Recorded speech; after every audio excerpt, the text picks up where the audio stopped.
We're excited to talk to you about, shucking and the traditions of shucking oysters and the Chesapeake Bay. And so I want to know more about the Oyster Ninja. So talk to us a little bit. Where do I start? So my name is Gardner Douglas. I've been shucking oysters for so long, it seems. It's like now that I've been shucking for like over 10 years now, or longer. Yeah, something like that. It's like, man, how did I get here? Yeah. You know what I mean?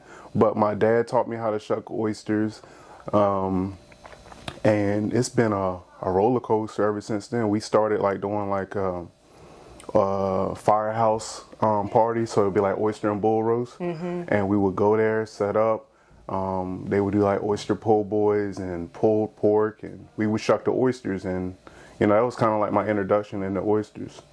Wow. Okay, so when was this? Like, how old were you? How long ago? So I'm 37 or 38 now. I was like 22 or 23. So it's been some times. Yeah, it's been a long time. So had you eaten oysters before then? Like when you were younger, were you eating oysters too? So my grandmother actually shucked oysters also. Okay. Oysters, clams, scallops in the shucking house over on Chigatig Island, Okay. which is really historical for seafood. She couldn't get me to eat oysters. She would do like these fried oyster fritters and clam fritters that were phenomenal. I'm still trying to work that recipe. I'm not a chef at all, but I'm still trying to rework that recipe, but it was so good. And that's the only way I would eat oysters for a long time.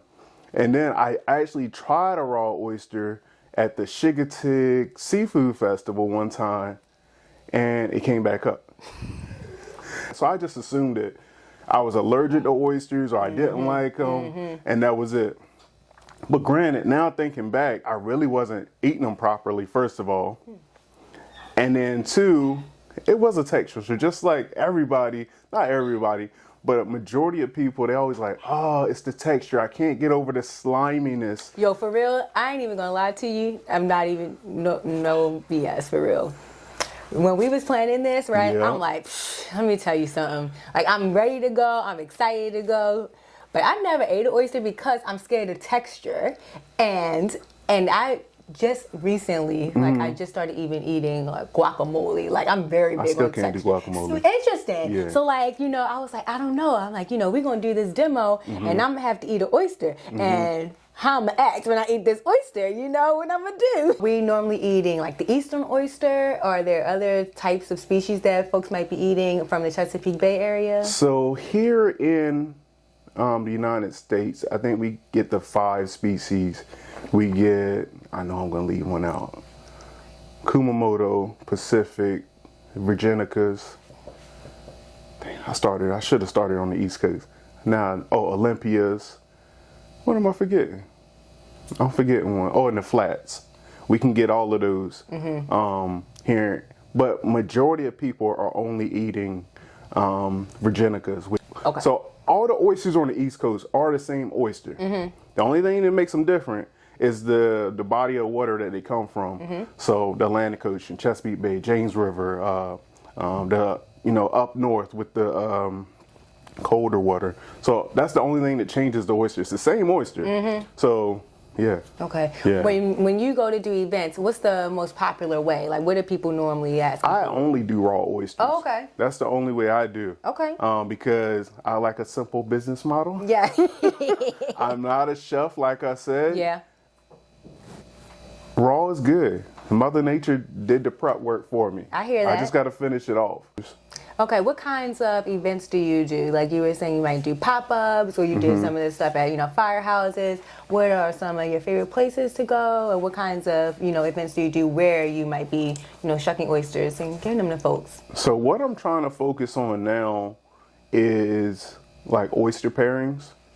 So actually tasting the oysters, tasting if we're doing wines or spirits. Pop-ups are good for meeting people. Getting the word out, spreading the word. Of course, I do weddings. People hire me to come in, do the raw bar for the wedding. And I can do oysters, clams, crab legs. I can do spiced shrimp, Every now and then I'll do caviar. Recently, like I said, that's what I'm trying to focus on is the tastings part of it, because it's not only are you educating people about the oyster itself, but you can spin it all different types of ways. And like I did a kombucha and oyster pairing. Like, you know what I mean? I never thought. You never would have thought, but that's the way my mind works. Yeah. Okay, so have you ever, when you're doing your events or when you're meeting people and you're educating them about oysters, how many times is it, those folks' first time eating oysters and like seeing their face when they realize that like this is really cool, that I really like this? That's so magical. Yeah, that's so magical. It's like seeing a baby walk for the first time. It's like, yeah. Look at my baby. You know what I mean? And, it's just really, honestly, better than watching somebody eat their first oyster is converting someone who didn't like oysters and watching that facial expression just totally switch from, oh, I'm prepping myself to throw up, to, oh, you know what? Let me get another one. Yeah. So, and I feel like that's the job of an oyster shucker, is to educate that person, hold their hand, walk them through the process from beginning to the end, and kind of, you're not only holding their hand, you're holding their senses, their taste buds, their, sight, because it's visual. It's them listening to me. It's the tasting of the oysters, and then it's not just that initial taste. It's also on the back end, just like you're drinking wine. So let's go through just very quickly. Let's talk a little bit about like your transition through, to becoming the Oyster Ninja, right? Because you said. Yeah. I want to look here, right? You see, we got some license plates over here. So can we talk a little bit about like how you became the Oyster Ninja? Yeah, so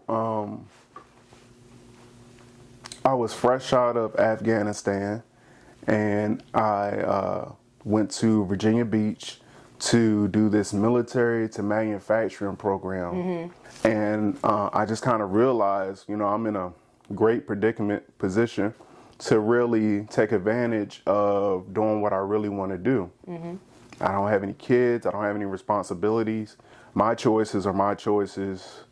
My decisions are mine, So win or lose, it's me, It's not really affecting anybody else. I don't think I really had that kind of thought process back then. I'm just... But now, no, for sure, yes. I wasn't that responsible. But I knew I wanted to be happy, and I wanted to do something that I really wanted to do, and that military to manufacturing program was not it. But the jobs in Virginia Beach were not sustainable for me to stay in Virginia Beach. So I'm like, no, this is not gonna work. So I was dating my wife at the time, and she stayed up here in DC. So I was like, well, let me look for jobs in DC. And I found a job at Rappahannock Oyster Bar. But the only thing is, they wanted me to come and stage, work a morning shift on the day that I was supposed to test out of that military to manufacturing program. So I thought about it. And when I said think about it, it was like a couple seconds. I was like, all right, I'll be there, because this is not what I want to do anyway. Right, yeah. So from that job, I worked there for a couple years, kind of learned about oysters, learned about restaurant, just culture of restaurants, which was really, still helps me today. But also that they started helping or letting me help out with events, special events. Okay. And then that's where, my entrepreneur spirit kind of started blooming again. And I was like, damn, I probably could do this myself, So I started looking, so the guy there, George Hastings Jr., or George Hastings, I'm sorry. He's not a junior, but he's named after his dad. Weird story, for another time. But anyway, he was like, you should follow this guy, Nick, from the local Oyster. Okay. And I follow him on Instagram. I started Instagram, first of all, and started following him. Nick reached out, said, hey, I need help with this gig, shucking. So I was like, yeah, all right, cool. So that started the pop-ups, and just like, boom, the social media, linking up with Nick from the local Oyster, started what SS Shucking is. Yeah. And I just started on pop-ups, and then I started, kind of venturing out on my own.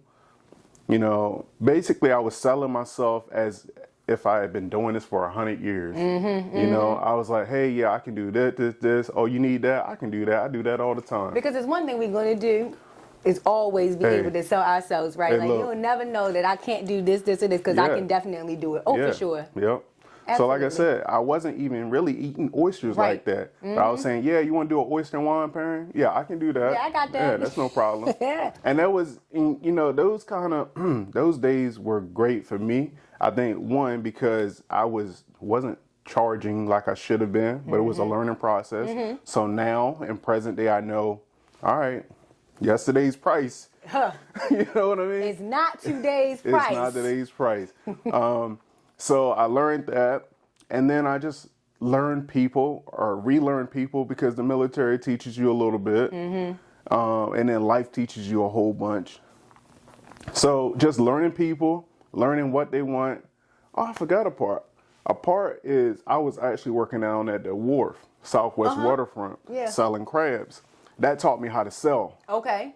Like hand-to-hand sell. Yes. Like not just because I can't talk about that. I was doing a whole bunch of other stuff.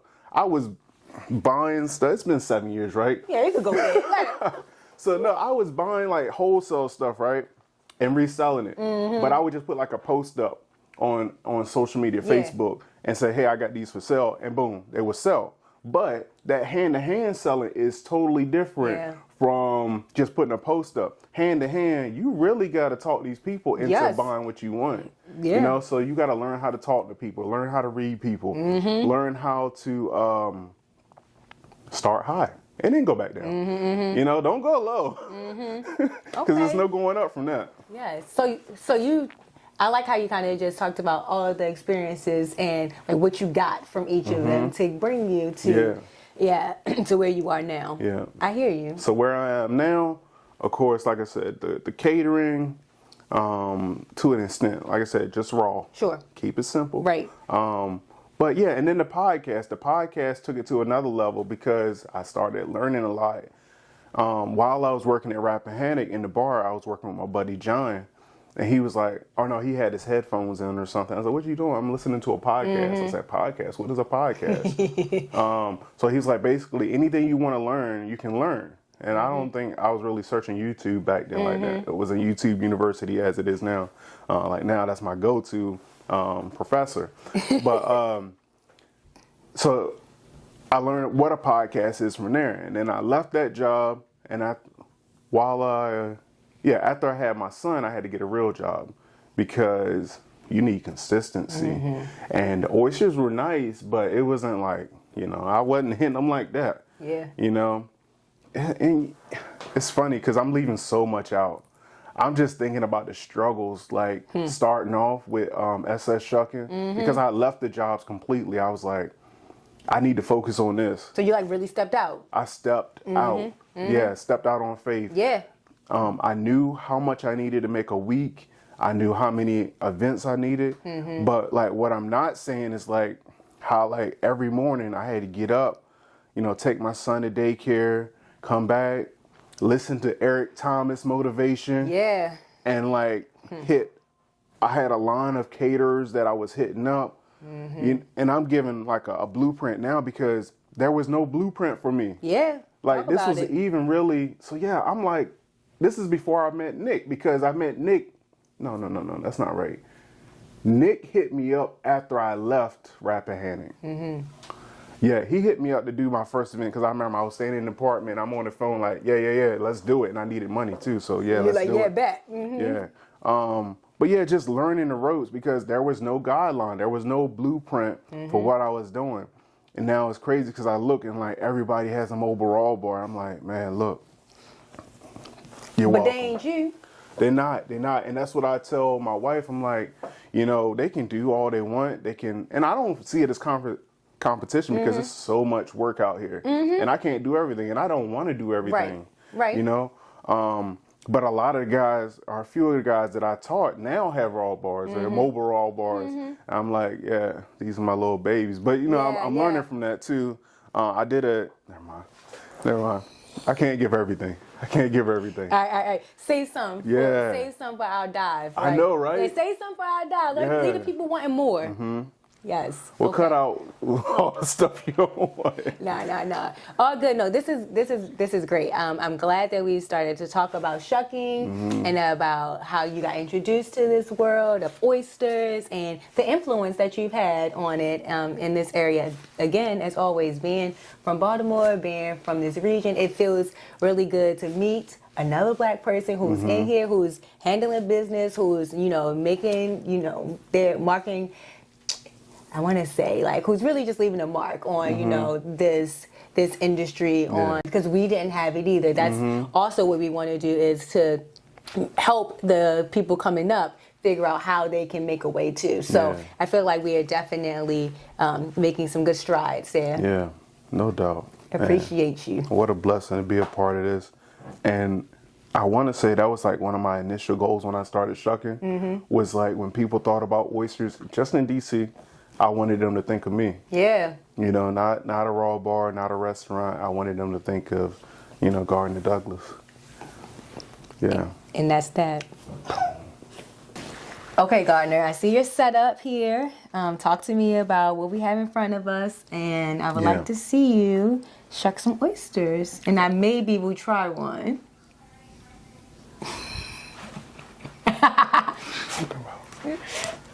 Come on now, you're going to eat half a dozen at least. Ooh, you did too much. On the minimum. You did too much. Okay, so as we talked about, oysters are all the same. All of these are the same. Well, not these are clams, but these are the same oyster. The only thing different about them is the region they come from. So shucking oysters is easy for me. Just shucking. It's easy for everybody, especially if you're home shucking. So home shuckers, you want to get a towel. You want to get a nice, flat, stable base. What you do is put the towel over top, put the hinge, which is the back of the oyster. This is the front of the oyster, or the mouth that opens and shut. This is the bottom, or the cup, because the oyster sits in the cup, okay? And this is the flat part. So the cup goes down first. Your hand goes over the flat. You're going to insert the knife. Give it a little wiggle. So you turn it like a doorknob, right? And then it's open. So once you got it open, you just disconnect that muscle. So the oysters has two muscles. There's a muscle here on the top, a muscle on the bottom. This is a kind of a bad sign. So I've shucked the oyster and my hand is dry, the board is dry. There's not a lot of juice coming out, so that's a bad sign. Now we got a little juice, but usually when an oyster is dry, it's not really good. Okay. So we're gonna open it up and see if I was right, was wrong. Let's see what's going on under here. Okay. So, yeah, it's not that bad, but as you can see, it's dried up. Oh. Okay. This I would not serve just by looking at it, because it's dry. That's why it's really important to shuck a lot of oysters, know your oysters. Look at the dates that they've came in. That's another thing. So if this is an older oyster, because it happens in raw bars, not when you hire the Oyster Ninja. A lot of times they can't pick and choose, oh, give me that bag, take that bag back. They get what they get. Right. We'll see with this next oyster. All right. So I'm hand shucking now, right? So I'm in my hand. Again, this sounds a little dry too. So again, they're all looking like this. I'm just gonna try another one. Okay. Now, because I'm curious now. Okay, this that one looked better. Yeah, this one's good. So you got juice coming out on my hand, and that's good. Okay. All right. So that's shucking. Now that's hinge shucking. Hinge shucking, going from the back, disconnecting the muscle, disconnecting the bottom muscle. Okay. Okay. Now stabbing oysters is a little different. Stabbing is like a traditional Chesapeake style. So, Crisfield, Eastern Shore. Okay. Through the mouth. Yeah, so this is not the best knife because it has a point, but I'm gonna make it happen. It shouldn't have a point? Or like it's easy with for stabbing, it's not the best. Okay. Yeah. So I'm just applying a little pressure, disconnecting that bottom, disconnecting the top, cutting it, voila. Yeah, you did. So smooth. Nice, juicy oyster. So disconnect the bottom, disconnect the top, you're done. You're done, son. Wow. Thank you. So you ready to eat? Yeah, I'm gonna try one. Let's see. This nice small one right here. The biggest one you point at the biggest one. She points at the biggest one. Smallest. I'm so proud of oyster you. over here. Look at you graduating. All right. So eating oysters. Yeah. So controversial. Not really, but it is. Yeah. A lot of people don't eat oysters because of the texture, right? So I don't have any opinion in that. I do, but I don't. He didn't want me to eat it that way. He wanted me to eat them so you can get the real oyster taste. There you go. Yeah, I know. So the lip of the oyster to your lip. Okay. Take it back, give it a couple chews, and then swallow. Okay, so chew it. Give it a couple chews. Okay. For all those slurpers out there, stop it with the oysters. Sorry. Okay, I'm done. It's oysters. It's oyster talk. Yeah. So you ready? Yeah, are you gonna eat one at the same time I don't or like something oysters. so that like no, so that like all eyes not on me. I feel like you should. You're eat one. pressuring me. I feel like you should eat one at the same time too. That was a good turn right there. That was You good. can share it. All right. Okay. All right. I'm gonna get that small one. Which one? This one. All right, that's one I want. No, that's mine. Okay. All right, here you go. Okay. So we're gonna give it a light jiggle. We're just gonna make sure there's no shell, no dirt, no debris. So it can be a pleasurable experience. Yes. And again, I do not know the flavor profile on this. I'm sorry. Okay. I think that might be a blue point. So again, you're gonna turn yours around, Yes. cause that's the butt. Yep. Okay. So mouth to Set mouth. that. Okay. Yep. Cheers. Cheers. Take it back. Give it a couple chews and then swallow. Okay. All right. Waiting on you. Come on. Yep.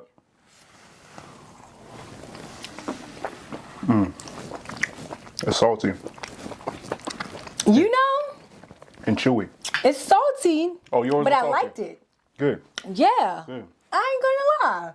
Okay, don't lie. I don't want you to lie. No, I wouldn't. Y'all would have known if I didn't, if it wasn't right Yeah. for me. Yeah. So that was good. Okay. Yeah. Okay. I'm not a big oyster eater, but I every now and then I'll eat some, of course. That was alright. I Yeah. liked it. Okay, I'll do one more Yeah. with hot sauce. Okay. All right. Because I like hot sauce. Cheers.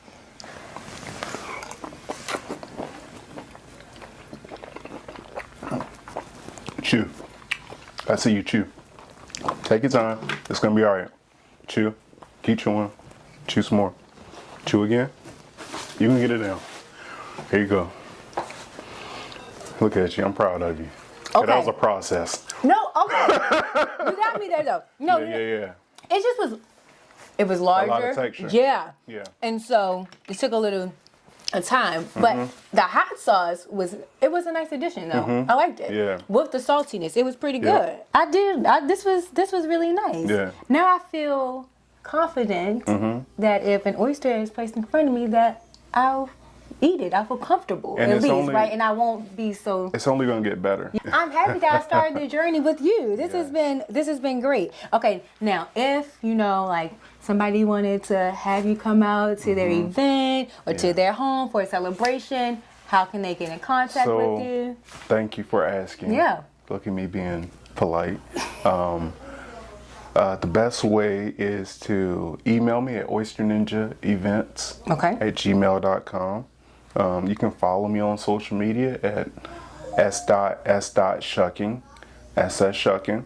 If you want to check out the podcast, it's on all streaming platforms, and on social media it is Oyster Ninja PC, like podcast. Okay. Yeah, but book us. It doesn't have to be something big. It can be something small, intimate. I've done like date nights where it's just the booze together. Okay, yes. I've done big stuff where at Oyster Festival we've done thousands of oysters. So yeah, check me out. I feel like now I have a lot of knowledge about And you oysters. ready for another Yes. one? You just said yes. I You said yes. said yes, like that I have Yeah. a lot of knowledge. And another oyster. Okay, just this last one. Which style? No pressure. No Which pressure. style? I'll eat this one more. You want to try some oyster salsa? Yeah, let me.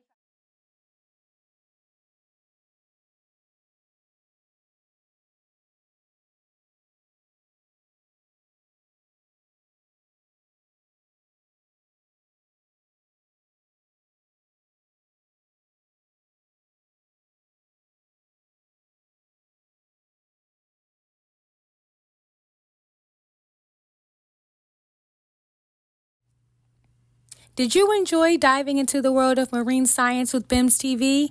Well, ride the wave. Click the subscribe button and consider making a splash with a donation at blackandmarinescience.org.